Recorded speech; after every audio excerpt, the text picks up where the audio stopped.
The stars were calm that night in deep space. Everything was quiet. But then a signal came. It was weak, broken, lost in space for years, but one line was clear. "We are dying. Help us. Please, anyone." The message came from a forgotten planet called Deadliest 9. Long ago it was full of life. Now it was dark, silent, and cold. The Galactic Union received the signal. They played it again and again. Experts studied it.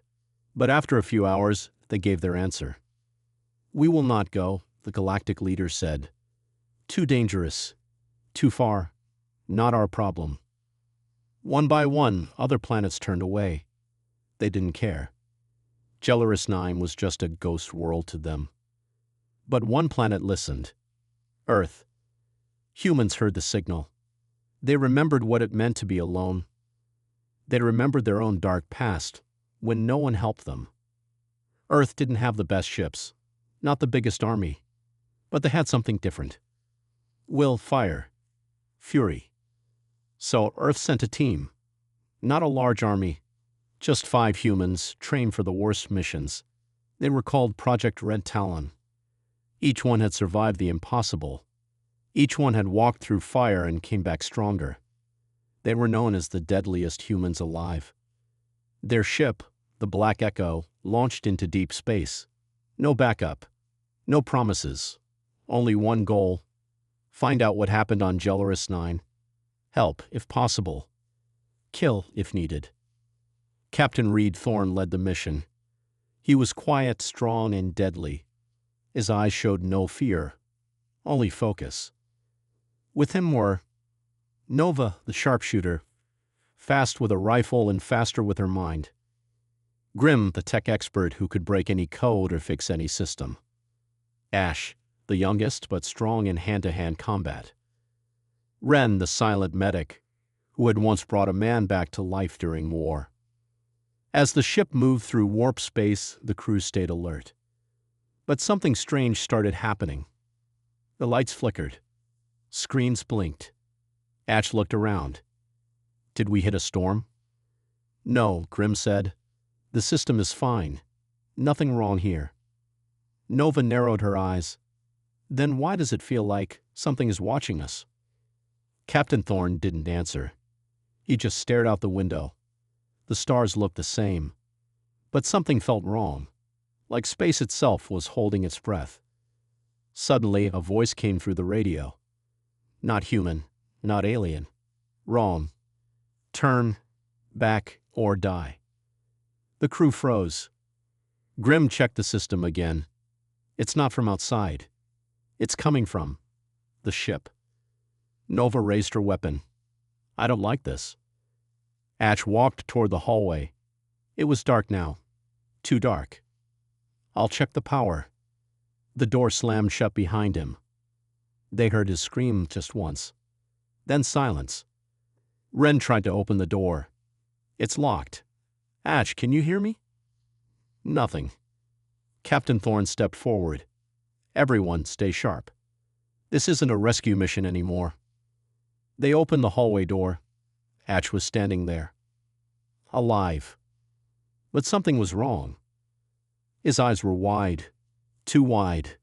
His face was pale. He whispered, "We're not alone." What happened? Nova asked. Ash shook his head slowly. I saw something. In the dark, it looked like my father. But your father is dead, Ren said softly. Ash nodded. I know. The team looked at each other. Fear started to grow in their minds, not from outside, from inside. Something had touched Ash's mind. And it was only the beginning. As the Black Echo entered orbit above Deadliest 9, the planet came into view. It looked dead. Black skies, cracked mountains, no signs of life. But far below on the surface, one small light flickered. Nova pointed. There, someone, or something, is still alive. Grim checked the readings.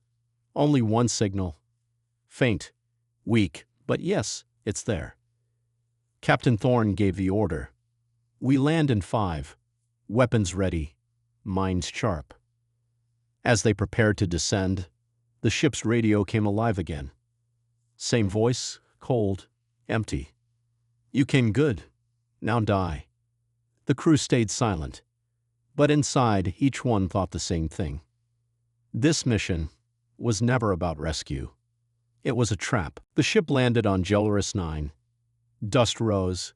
The ground was dry and cracked. The wind whispered like it was hiding secrets. Captain Thorne stepped out first, his weapon ready. Behind him came Nova, Grim, Ren, and Ash. Ash looked pale. He hadn't said a word since he saw that thing in the hallway. His eyes kept scanning the shadows. The planet felt wrong. Too quiet. Too dead. Nova knelt beside the landing ramp. No footprints. No movement. Nothing. It's like this place died long ago. Grim opened his scanner. I'm picking up one life signal. It's weak. 2 kilometers east. Let's move, Thorne ordered. They walked through broken buildings, old machines, and rusted towers. The city was in ruins. Strange writing covered the walls, alien symbols mixed with human numbers. Wait, Grim said. He pointed at one wall. That's Earth script. Nova read it aloud. They come at night. Hide your mind. What does that mean? Ash whispered. Ren answered, it means we're not the first humans here. The wind grew louder, like something breathing. Then they heard it, crying. A soft, shaky sound. They followed it to a small, broken shelter. Inside, they found a little alien girl. Her skin was pale blue, her eyes full of fear. She didn't speak. She just pointed to the sky. Ren knelt beside her. It's okay. We're here to help. The girl shook her head. Her lips trembled. You can't help. Not anymore. Before anyone could ask more, the sun began to set. Fast. Grim checked his scanner. That's not normal. The sun's moving too quickly. Captain Thorne looked around. Get back to the ship. Now. They ran, carrying the girl. But halfway the ground shook.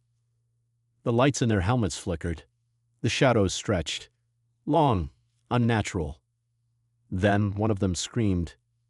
They turned. Grim was gone. Just gone. No blood. No sound, just missing. Gar I&M, Nova shouted. Nothing. Only wind. Captain Thorne scanned the area. No life signs. No signal. Nova's hand shook. We were all right here. How can someone just vanish? Ash backed away, staring at a wall. It's happening again, he said, voice cold. I saw my father again. He told me to come with him. Snap out of it. Thorne yelled. That's not real. Ash blinked. He was sweating. It felt real, like he was inside my mind. Nova looked around. This place, it's not attacking our bodies. It's attacking our minds. They reached a ship just as the sky turned black. Not night black. Empty black. Stars disappeared. The planet had closed itself. Inside the ship, the girl curled up in a corner. They live in the dark, she whispered. They come when you sleep. Ren gave her water. What are they? She looked up, eyes full of terror. They wear your memories. They make you love them. Then they eat you. Captain Thorne paced the room. This isn't just a creature. This is a predator of the mind. Nova checked her gun. How do you fight something inside your head? They all fell silent. Suddenly, the ship lights went out. Darkness. Heavy. Suffocating. Then voice. Grim's voice. Guys, help me. I'm here. I'm lost. Please, come find me. Nova ran to the door, but Thorne grabbed her. That's not Grim. But he's gone. That's not him. That's it. Nova froze. Her face fell. It sounded just like him. Ash whispered, that's how they get in. The girl nodded. They take faces, voices, dreams. Captain Thorne made a decision. No more running, he said. Tomorrow, we go into the city center. We find whatever's doing this. And if we don't? Ren asked. Then we died fighting. The night was long. Each of them saw something in the dark, something personal. A dead friend, a lost love, a childhood fear. But they did not sleep. And the things in the dark stayed hungry. The sun never rose again on Jelaris 9. The sky stayed dark. The wind stayed silent. But inside the ship, Project Red Talon was wide awake. Captain Thorne stood over a map of the ruined city. The life signal is coming from the city center. It may be the source of all this. Nova loaded her weapon. Then we end it. Ash sat alone, staring at nothing. They're in my dreams now. I don't know what's real anymore. Ren placed a hand on his shoulder. We're still real. As long as we stay together, we fight back. The little alien girl stayed silent. She drew pictures in the dust, pictures of black creatures with white eyes and sharp teeth. They live in fear, she said. They grow stronger when you remember pain. Thorne nodded. Then we give them pain of our own. The team moved out. The city center was worse than before. Buildings twisted, melted, half-floating. Time felt broken here. A clock on the ground ticked backward. As they walked, memories came. Ren heard her brother calling from a ruined alley. He died years ago in a bombing. Nova saw a man waiting at a table with coffee.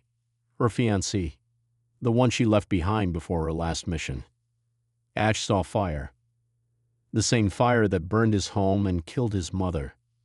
They stopped, each one frozen in front of their worst memory. Then the voices started. You left him. You couldn't save her. You were too weak. Captain Thorne pulled a flare from his belt. He lit it. Bright red light. The vision screamed and vanished like smoke. Keep your minds locked, he yelled. They can't live in fire. They pushed forward. In the center of the city stood a large temple, black stone floating above the ground, surrounded by glowing symbols. Grimm's voice came from inside. Thorne, it's me. I'm still alive. Help. Please. Nova stepped forward. What if it's really him? It's not, Thorne said. He's gone. But deep down, even he wasn't sure. They entered the temple. It was cold inside. No sound. Only whispers. In the center was a machine. Old, broken, but clearly human-made. Grimm stepped forward, eyes wide. That's Earth tech. But this is thousands of years old. Ren checked the serial number. This was part of Project Helix. But that mission was canceled before it launched, wasn't it? Nova whispered, what if it launched and never came back? They checked the machine's memory drive. Old video logs played. Humans in uniforms, a team like theirs, faces tired, eyes full of fear. The leech feeds on memory. It wears your loved ones like a mask. Don't listen. Don't follow. If you're seeing this, you're next. Ash backed away. This thing, it's been killing humans for centuries. Thorne looked at the machine. We're going to finish what they couldn't. Suddenly, the room filled with laughter. Cold, cruel inside their minds. The floor cracked. Shadows poured from the walls. The mind leech had arrived. It had no face, just a black, shifting shape. 1,000 voices whispered from it. You brought me your fear, it said. Now give me your pain. Nova screamed as her fiancé appeared beside her. Ash fell to his knees as his mother reached out to him, burning. Ren saw her dead brother smiling with empty eyes. Captain Thorne stood alone. He saw nothing. Only silence. The mind leech moved toward him. Why don't you fear, Captain? Thorne whispered, because I buried my fear years ago. Then he raised his gun and fired into the air. A flashbang exploded. The light burned the shadows. The illusions vanished. But the leech laughed. You cannot kill memory. Grimm shouted, we don't need to kill it. We trap it. He pointed to the human machine. It's a memory loop. If we overload it, we can trap the leech in its own lies forever. Ren started the upload, but someone has to stay connected. Someone has to hold the loot from inside. Everyone froze. Then Captain Thorne stepped forward. I'll do it. No, Nova said. You'll be stuck in the loop forever, living your worst memory on repeat. Thorne nodded. Better me than the rest of Earth. He placed his hand on the machine. It lit up. The mind leech screamed and lunged. The room exploded in light. The last thing they heard was Thorne's voice. Tell Earth, we're still the deadliest. And then, silence. The temple was gone. Destroyed in the light. Captain Thorne was gone too. Nova stood in the dust, staring at the crater where the mind leech had screamed and vanished. Her hands were shaking, but her eyes burned with fury. You stay behind, Ash said quietly. Ren wiped her eyes. You saved us. The alien girl stood beside them. She looked up at the sky. The dark has stopped, for now. But Nova wasn't finished. She turned to Grimm's last message, still running on the broken machine. If you trap the leech, it will try to escape. It will find cracks in memory. It will find doors in the mind. Don't let it out. Nova clenched her jaw. If there's a way to trap it, there's a way to kill it. Ren looked at her. How? Nova pointed to the machine. We break the loop. We don't let it live in memory. We burn memory itself. Ash frowned. That's suicide. Nova nodded. We'll need to enter the memory loop ourselves. Go where Thorne went. Find the leech's core. And destroy it from the inside. Ren whispered, Memory war. Grimm added, if we fail, we won't come back. We'll forget who we are. We'll become part of it. Nova raised her weapon. Then let's remind it who we are. They connected their minds to the machine. Everything turned black. Then white. Then they were inside. Inside a world made of memory. But it was broken, shifting. Buildings floated. The ground melted into sky. Gravity changed every second. They stood in the middle of a memory storm. Thousands of voices, screams, cries, laughter. Ash looked at his hands. I'm 10 years old. He was inside his childhood again. His mother was alive. His house was whole. Nova stood in a battlefield. The last mission where she lost her entire squad. Bullets flew past her. Smoke filled her lungs. Ren was in a hospital, trying to save a soldier. She failed again and again. The man kept dying. All of them were stuck in their worst memories, looping. The mind leech's voice echoed through the storm. Humans so full of pain, so easy to control.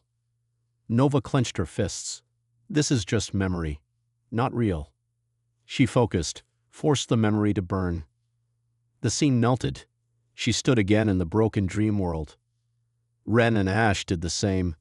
It took everything they had, but they broke free. And then they saw it. The mind leech's core. A giant heart floating above a pit. It pulsed with every human memory it had stolen. Faces, names, lives, all trapped in pain. And chained to the base was Captain Thorne. His body was still. His eyes closed. Nova ran forward. Thorne, we're here. The leech appeared, twisting, massive, black as void. You came back, brave, stupid, useless. Nova pointed her weapon. You made one mistake. Oh, it whispered. You left us angry. She fired. The blast hit the core. The leech screamed. The world cracked. Ash and Ren rushed to Thorne. They touched the chains. They burned like fire. But Ash didn't stop. He pulled with everything he had. The chains snapped. Thorne opened his eyes. He gasped. I saw them all the lives it stole. It feeds on love, on guilt. Nova grabbed him. Then let's starve it. They'd all stood together. The leech roared. You cannot kill memory. Captain Thorne smiled. But you can kill the fear behind it. They raised their hands, each one forcing joy, love, and hope into the memory loop. Ash saw his mother smiling. Ren saw her brother laughing. Nova saw her team alive, victorious. The world shivered. The leech screamed louder than ever. And then, it shattered. The heart broke. The sky turned white. And the storm ended. They woke up. Back in the real world. The machine was dead. The temple was gone. The sky above Deadliest 9 was clear for the first time in centuries. Captain Thorne stood tall again, breathing hard. Nova smiled. "Welcome back, sir." He looked at them, his team, his family. "You brought me back. You brought us all back." The alien girl pointed to the stars. "The darkness is leaving." Thorne nodded. "Then we go home." The signal was sent. After the fall of the Mind Leech, Project Red Talon activated their final beacon. A message was broadcast across the galaxy. Deadliest 9 is clear. Threat neutralized. Mission complete. Request immediate pickup. Survivors 4. On Earth, the signal hit every military and science command center at once. The message spread like wildfire. They were alive. The deadliest humans had gone into hell and returned. 3 days later, a massive Earth ship arrived in orbit. Sleek, black, 10 times larger than the Red Talon Scout. It was called the Vengeance-class Dreadnought, Horizon Flame. Inside, generals, scientists, and elite soldiers waited for answers. Nova, Ash, Ren, and Captain Thorne stepped onto the landing ramp. The air felt different, cleaner, lighter. Earth's officers saluted. But Thorne didn't smile. "We need to talk," he said. "What you thought was one monster is a species." Gasps filled the command room. Ren activated a hologram of the Mind Leech's core. It wasn't alone. This was just one of many. It was feeding for centuries, and it was hunting humans specifically. "Why us?" one general asked. Nova stepped forward. "Because we remember better. We love harder. We feel more." Ash added, "Our minds are more powerful and more dangerous." The room went silent. Then Thorne said something that would never be forgotten. "We're not just warriors. We are memory itself. And now, memory fights back." Earth's leaders acted fast. In just weeks, Project Memory Burn was born. Ships launched across the stars, armed not with just weapons, but mental firewalls, memory shields, and thought scramblers. They trained new soldiers to fight inside dreams. They sent messages to all human colonies. "If you hear whispers, if the shadows speak, call us. We'll come." Meanwhile, Nova, Ash, and Ren stood at Thorne's side, looking out from Horizon Flame's deck. "You know they'll call us again," Ren said. Nova nodded. "Let them. We'll answer." Ash smiled. "This time we're ready." They turned to the alien girl, now dressed in a light Earth uniform. She stood taller now, stronger. "They'll come from more planets," she said. "For more minds." Captain Thorne replied with steel in his voice. "Then they'll learn what the universe just learned. When no one else comes, the deadliest humans do. And this time, we're not coming to survive. We're coming to win." Epilogue. In the far reaches of the galaxy, in a dark corner untouched by light, a whisper moved between shadows. A new leech woke. It felt the loss. It felt the pain of its kind dying. It also felt fear for the first time. The fear of a species that remembers. The fear of humans. And as it sank back into the dark, it spoke just one word: "Run."